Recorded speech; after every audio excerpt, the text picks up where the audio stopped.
Kannst du das nicht vernünftig sagen, Mann? So, Mann, jetzt mach mal hier, du.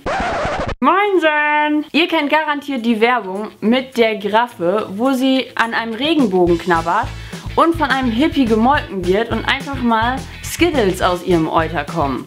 Und dieser Typ sagt dabei ganz komisch: Mach mich fruchtig! Okay, ich kann das leider nicht so gut nachmachen, aber wenn ihr diese Werbung gesehen habt, dann wisst ihr, wie dieser Mann das sagt. Warum? So Leute, jetzt mal Butter bei die Fische. Ich mag die Skittles ganz gerne, aber die Werbung, finde ich, geht gar nicht. Ich meine, auf einer Seite ist sie zwar lustig, aber auf der anderen Seite mega pervers, weil ich meine, allein dieser Typ und wie er da sitzt und einfach diesen Satz sagt, da denke ich auch so, nein, die arme Giraffe, warum?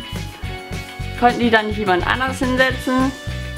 Ich frage mich echt, was für Leute dahinter stecken, die sich sowas ausdenken. Ich meine, das ist ja noch das harmloseste von allen, weil die anderen sind, also die werden hier, glaube ich, nicht in Deutschland ausgestrahlt. Ich kenne nur das mit der Giraffe.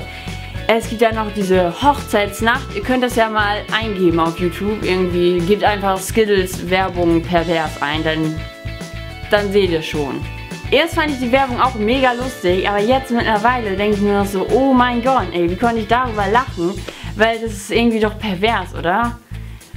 Und am schlimmsten finde ich die mit dieser Hochzeitsnacht. Ich meine, wenn das wirklich im Fernsehen ausgestrahlt worden ist, in Amerika oder keine Ahnung sonst wo, dann durfte das garantiert nicht tagsüber gezeigt werden, weil ihr gebt das einfach ein oder ich verlinke euch irgendein Video hier oben mal. Oder ihr guckt euch das Video einfach später an und kommt dann auf mein Video zurück, um mir in die Kommentare zu schreiben, was ihr über dieses Video denkt. Blink, blink, es fängt an zu blinken. Mein Akku fängt an zu blinken. Okay, ich muss mich echt beeilen.